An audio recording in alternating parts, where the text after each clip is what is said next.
अलबेला जी का अपना ही एक अंदाज है, ताड़ी मार के जो एक व्यंग या सत्य बात कहते हैं जी। तो दो हो जाए थोड़ा सा। हाँ, मैं सुना देता हूँ आपको कि कल मैं अमिताभ बच्चन के बंगले पे सो रहा था, शाहरुख खान मेरे कपड़े धो रहा था, ऐश्वर्या राय मेरे लिए ब्रेकफास्ट बना रही थी, प्रियंका चोपड़ा मेरे पैर दबा रही थी, नरेंद्र मोदी मुझे चाय पिला रहे थे, राहुल गांधी नीचे से उठा के जलेबी खिला रहे थे, अंबानी मुझसे पैसे उधार मांग रहा था, अडानी मेरी शर्ट पर बटन टांग रहा था, जसप्रीत बुमराह जैसे महान खिलाड़ी को गेंद फेंक रहा था, और जैसे ही गेंद मेरे थोबड़े पे लगी तो मुझे पता चला मैं तो सपना देख रहा था।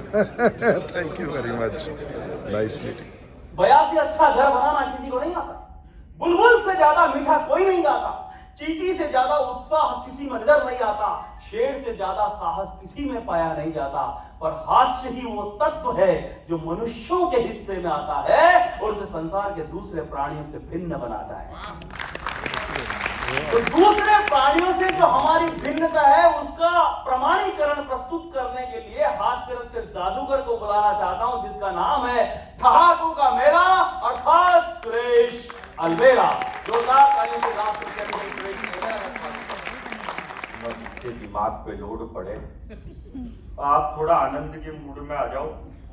किसी ने कहा है, ये किसने कहा मेरे को आज दिन तक मालूम नहीं चला, पर किसी ने कहा है कि जो मस्त रहता है वो कभी स्वर्ग में नहीं जाता, बल्कि जहां जाता है वहीं स्वर्ग बना देता है। मैंने थोड़ी कहा आपसे ताली बजाओ, ऐसे नहीं कहना चाहिए। उनने कहा बोले ताली बजाओ, फिर उनने कहा, मैं एक प्रोग्राम में गया कि बाहर साइड में दो बात कर रहे थे, बोले यार बार बार कह रहे ताली बजाओ ताली, अब आप ताली बजाने वाले थोड़ी हो। मूड में आ जाऊं, मैं कोई दिमाग पे लोड लेने वाली बात नहीं करूंगा।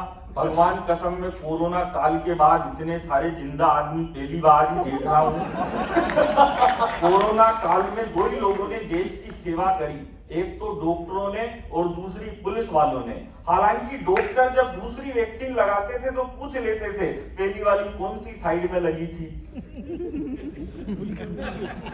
पुलिस वाले ऐसा कुछ भी नहीं पूछते, उनको जिधर मौका मिलता उधर ही सैनिटाइज। कोरोना काल में एक दिन मेरी लुगाई खाना बना के लाई मेरे लिए। अब वो जैसे ही मेरे लिए खाना बना के लाई तो मैंने कह दिया, मैंने कहा ये कैसी सब्जी बनाई तूने, इसमें तो स्वाद ही नहीं आ रहा। मैंने कहा ये कैसी तेने चटनी बनाई, इसमें न तेने मसाले डाले, स्वाद ही नहीं आ रहा। तो उसने कोविड की मेडिकल टीम को फोन कर दिया।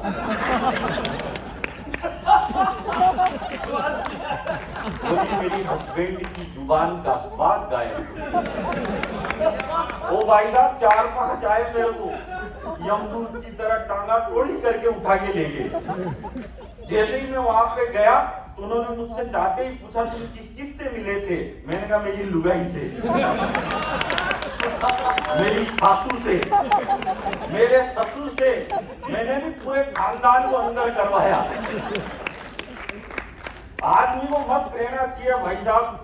कोरोना काल आया, कोरोना काल में इस देश की अर्थव्यवस्था नीचे गिरी थी कि न उसको मोदी उठा सका, न उसको राहुल गांधी ऊपर उठा सका, न आपका भगवंत मान ऊपर उठा सका। जब कोई इस देश की अर्थव्यवस्था को ऊपर नहीं उठा सका तो देश की सरकार ने न पहले स्कूल खोला न मंदिर खोला। हिंदुस्तान की सरकार ने सबसे पहले दारू के ठेके खोले। क्या बात है, क्या बढ़िया, दारू के ठेके खोलने में बढ़िया क्या है। और दारू के ठेके खोले और इस देश के लोग पहले ही दिन, एक ही दिन में भाई साहब 2200 करोड़ की दारू पी गए। जिस देश की अर्थव्यवस्था को न मोदी ऊपर उठा सका, न राहुल गांधी ऊपर उठा सका, न केजरीवाल ऊपर उठा सका, दारू पी पी के इस देश के शराबियों ने इस देश की अर्थव्यवस्था को इतना ऊपर उठाया, इतना ऊपर उठाया, इतना ऊपर उठाया कि वो नीचे आने का नाम ही नहीं ले। अरे वाह, दिमाग पे जोड़ पड़े, आदमी को मस्त रहना चाहिए। मैं आपको बताऊं, एक बार एक बस में 5,000 नेता जा रहे थे। ज्यादा हो गया क्या? कम हुए। अरे तो आप बोलो मैं 4,995 को अभी उतार दूं। मैं मेरी खुद की घर की बस है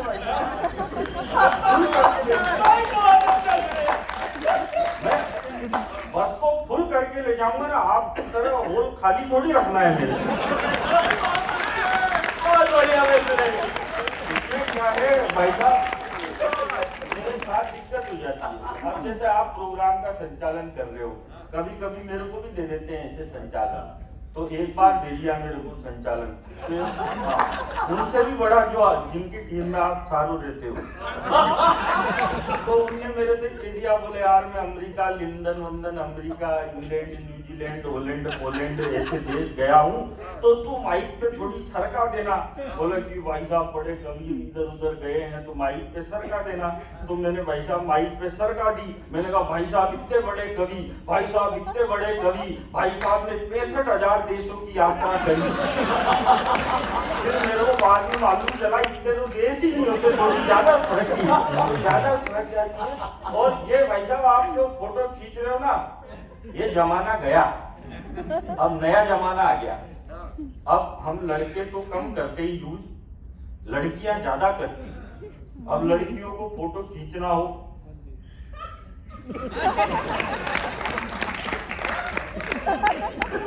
आप ढंग से देखना, सेल्फी खींचते टाइम लड़कियों का और बीड़ी पीते टाइम गांव के बूढ़े लोगों का पूरे कैसा हो जाता है। वाह वाह वाह, क्या बात है। क्योंकि वो बार बार एक ही बात कहता है, देख अग्नि हाथ में झूठ नहीं बोल रहा। वो उसमें भी धर्म ढूंढ लेता है। मस्त रहना चाहिए भाई साहब। वो फिर वो बीड़ी पी के उसको पैर से ऐसे कुचलते जैसे वो कोर्ट में गवाही देने जा रहे। अच्छा है, अरे मैं अच्छा ही करता हूँ भाई साहब, तभी तो मैं चंडीगढ़ तक आ गया। जो खराब करता तो मैं कोटा में पड़ा नहीं रहता। आओ मैडम, हम कवि क्या है, हम 50% पागल होते हैं, क्योंकि 100% पागल तो वो होता है जो हमको भुलाता है। और मेरे को सुदीप बोला ने बुलाया है।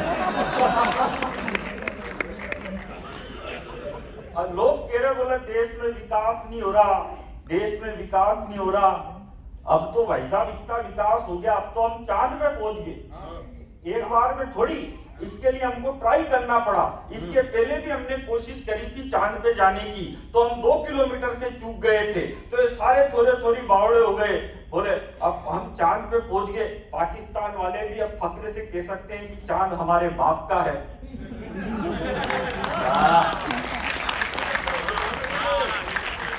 अच्छा नहीं, अच्छा और रहेगा। तो हमने चांद पे जाने का ट्राई किया, बहुत सालों से ट्राई कर रहे थे, तो कोई आदमी बचता है कभी कभी, मेरा मैं भी साइलेंट करना भूल जाता हूँ तो बच जाता है।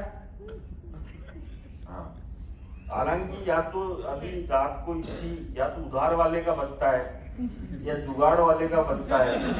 और ये सही सी बात मैंने इसलिए बोली क्योंकि मेरे पहले किसी ने नहीं बोली जो मैंने बोली। हम चांद पे जाने से 2 किलोमीटर से चूक गए। ये सारे छोरे छोरी बावड़े हो गए थे, ये फेसबुक, ट्विटर, व्हाट्सएप पे लिखने लग गए, बोले हिंदुस्तान चांद पे जाने से 2 किलोमीटर से चूक गया, हमारा विक्रम चांद पे जाने से 2 किलोमीटर से चूक गया, हम चांद पे जाने से 2 किलोमीटर से चूक गए। अब मैं आपको एक बात बताऊं सर, हम 4 भाई हैं। जो मेरा सबसे बड़ा भाई है वो एमकॉम पास है और वो बेरोजगार है। जो मेरा दूसरा भाई है वो एमबीए पास है और वो भी बेरोजगार है। जो तीसरा है वो एमए है, जो कोई भी कर लेता है, वो भी बेरोजगार है। और जो चौथा है वो मैं केवल 5वीं पास, और मैं हिंदुस्तान के हंसी के सबसे बड़े show the great Indian laughter challenge का विजेता हूं। इसमें कोई बात की बात नहीं। इसमें कोई ताली बजाने की भी बात नहीं थी। बात यह है कि ये जो बेवकूफ बोल रहे थे कि हम चांद पे जाने से 2 किलोमीटर से चूक गए, हम चांद पे जाने से 2 किलोमीटर से चूक गए। अब एक बात बताओ, जब मेरे पिताजी को लाफ्टर चैंपियन पैदा करने के लिए 3 पड़ाव पार करने पड़े और एक बार नहीं बोल रहे, बोले हम चांद पे जाने से 2 किलोमीटर से चूक गए, हम चांद पे जाने से 2 किलोमीटर ट्राई करनी पड़ती है। बढ़िया क्या भाई साहब, मैं कोई छोटा मोटा आदमी थोड़ी हूँ।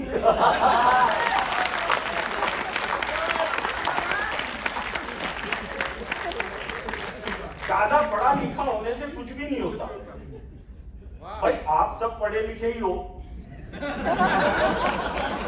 नहीं पढ़े लिखे ही हो, ये तो यहाँ इसके वीआईपी हॉल में कौन बुलाता आपको? हालांकि बुलाया आपने हमको ही है, लेकिन पढ़ लिख के आप लोगों ने भी कौन सा तीर मार लिया? सुन तो 5वीं पास को ही रहे हो। भाई जिंदाबाद, वाह वाह वाह वाह। याकूब मेनन को फांसी हुई तो इस देश का पढ़ा लिखा मीडिया बोले याकूब मेनन को गलत फांसी पे लटका दिया, याकूब मेनन के साथ अन्याय हुआ। याकूब मेनन जब फांसी पे लटक रहा था तो उसका अंतिम समय में उसकी 17 साल की बेटी से नहीं मिलने दिया गया। ये कौन बोला? ये देश का मीडिया बोला। तो फिर उसके बाद मैं बोला, मैंने कहा एक बात बताओ रे चोटों, जो आदमी 22 साल से जेल में बंद है,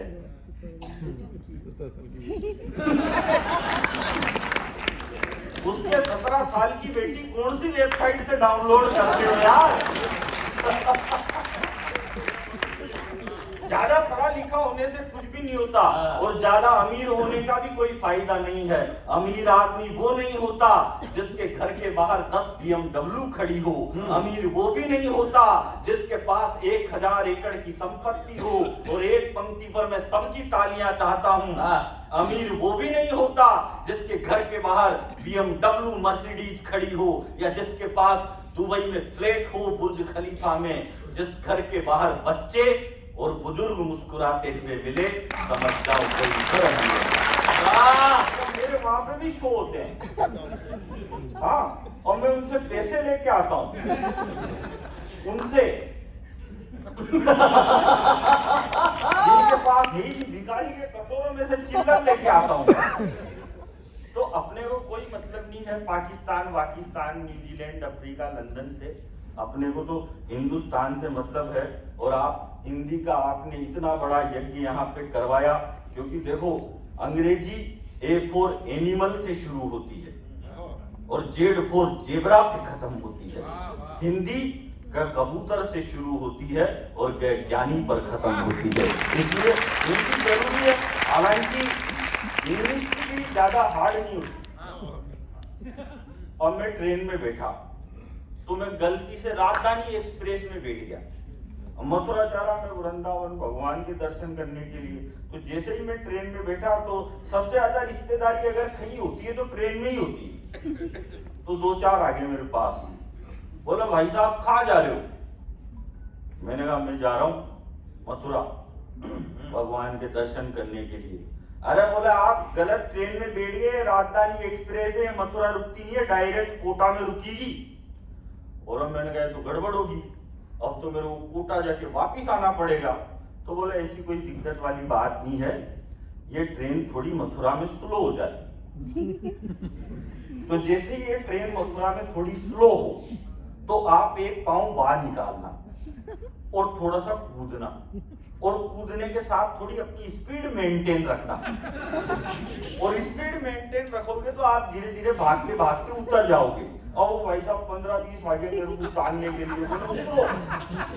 अब उतरो तो मैंने टांग बाहर निकाली और स्पीड बढ़ाई तो स्पीड मेरी थोड़ी तेज हो गई, ज्यादा फास्ट हो गई। मैं दौड़ते दौड़ते आगे वाले कोच तक पहुंच गया।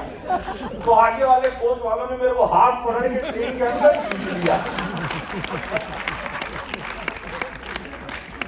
तो ये तो कुछ भी नहीं, अंदर खींच के यूं और बोले भाई साहब आपकी किस्मत अच्छी है, वरना ये ट्रेन तो मथुरा में रुकती भी नहीं है। बोले कि अगर ये बीजेपी को तो चाय ले आओ, कांग्रेस के है तो कॉफी ले आओ। मैंने कहा भाई साहब मैं आम आदमी पार्टी का हूँ, बहुत सारों की तो मेरी बात कल समझ में आई। बहुत सारे आ जाते हैं भाई साहब मेरे पास ज्ञान मांगने के लिए। एक आ गया मेरे पास ज्ञान मांगने के लिए, बोला गुरुजी ज्ञान दो। अरे मैंने कहा क्या ज्ञान चाहिए तेरे को?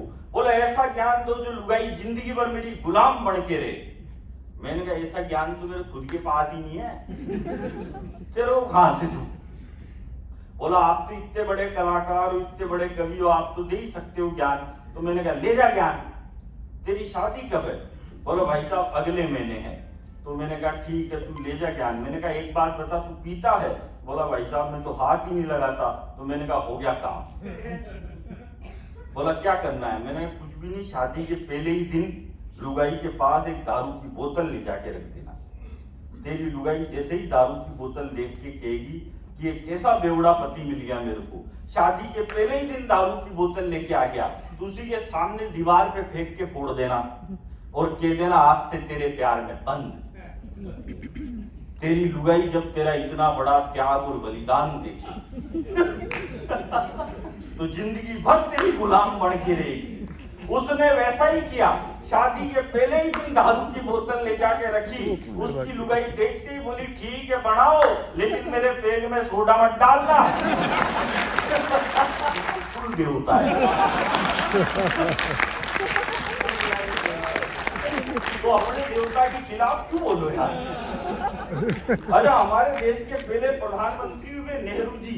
नेहरू जी के कपड़े विदेशों में धुलने जाते थे, जर्मनी में धुलने जाते थे। मोदी जी ऐसा नहीं करते। मोदी जी के 10-20 जोड़ी गंदे होते हैं, वो खुद ही विदेश चल जाते हैं। सारे एक बार में धुलवा लाते, बार बार का टंटा ही कौन पाले। अजय कांग्रेस वाले भी कम नहीं।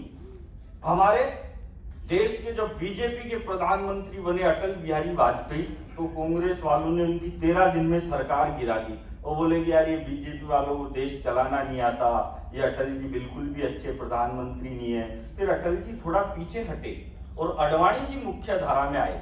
फिर अडवाणी जी ने पाकिस्तान में जाके जिन्ना की मजार पे फूल चढ़ा दी। बगुले की चोंच में हीरा, बंदरों के पास कार और गधों के हाथ में सरकार। ये कैसे कैसे कारनामे हो रहे हैं और प्रभु आप फिर भी रजाई ओढ़कर सो रहे हैं। महंगाई सलमान खान की लोकप्रियता की तरह बढ़ती जा रही है, विराट कोहली के रनों की तरह ऊपर चढ़ती जा रही है। डीजल का दाम जनता का मनोबल तोड़ रहा है और भ्रष्टाचार मिल्खा सिंह से भी तेज तोड़ रहा है। आज भाखड़ा ब्यास मैनेजमेंट बोर्ड का द्वारा हास्य कवि सम्मेलन करवाया गया, जिसमें कि सुरेश अलबेला जी जो कि इंडियन लाफ्टर चैलेंज के विजेता हैं, प्रथम विजेता, वो इसमें पार्टिसिपेट किया। ये बड़े सौभाग्य की बात है हमारे लिए भी, भाखड़ा ब्यास मैनेजमेंट बोर्ड के लिए भी। सर जो आजकल ये जो आप हास्य कवि सम्मेलन है, ये काफ़ी यंग जनरेशन में लुप्त होता जा रहा है। जैसे ये कहीं और हमारा यूथ अग्रसर होता जा रहा है। जिस शालीनता से जैसे हास्य कवि सम्मेलन हुआ और आजकल जो आप स्टैंड अप कॉमेडी देख रहे हैं, उसका स्टैंडर्ड जो हम अपना रूट्स जो है ख़त्म करते जा रहे हैं, अपनी धरोहर हमारी संस्कृति को जो हमारा यूथ जो है भूलता जा रहा है, उसके बारे में कुछ आप अपने विचार।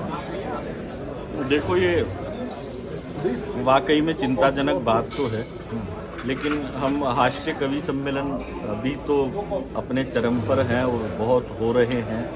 हमारे काका हाथरसी, अशोक चक्रधर जी, सुरेंद्र शर्मा जी, तो हास्य रस के कवि सम्मेलन हो रहे हैं। कवि सम्मेलन सदियों से हो रहे हैं, बढ़ के आगे आए। हाँ, तुलसीदास जी की परंपरा है, सूरदास जी की परंपरा है, वाल्मीकि जी की है, तो ये चलती चली आ रही है। कवि सम्मेलन तो बहुत सदियों से चल रहे हैं। बाकी आज बात हो गई थोड़ी स्टैंड अप कॉमेडी की, तो वो उसका स्तर तो गिरता जा रहा है वैसे, क्योंकि उसमें तो गालियों का भी प्रयोग होता है, सरेआम होता है। वो चिंताजनक बात है, क्योंकि मेरी नज़र में तो हास्य वही होता है जो एक माँ अपनी बेटी के साथ सुन सके और एक पिता अपनी पुत्री के साथ सुन सके, तो वही हास्य रस होता है। और धीरे धीरे आपको पता चलेगा कि अजर अमर वही रहेगा जो सबके साथ सुना जा सकता है, वरना तो हम भी थोड़ा पाश्चात्य संस्कृति की तरफ बढ़ हाँ, रहे करने हैं। को तो कर भी सकते हैं, बट हमको जो आप बहुत अच्छा काम कर रहे हैं, जो हमारी परंपरा के साथ, संस्कृति के साथ, उस दायरे में जो आप हास्य कवि जो लाते हैं, वो तो hats off to you sir, जो आप आगे बढ़ा रहे हैं इस संस्कृति। हम हमारी कोशिश कर रहे हैं और बिगाड़ने वाले अपनी कोशिश कर रहे हैं। तो ये तो आप जानते ही हो कि जीत तो हमेशा सत्य की होती सत्य है। की होती है। सत्य परेशान हो सकता है लेकिन पराजित कभी नहीं हो सकता। जी जी जी, बहुत अच्छा sir, thank you very much. हम चाहते हैं कि इसी तरह से परचम आपका बढ़ता रहे। शुक्रिया। Thank you sir.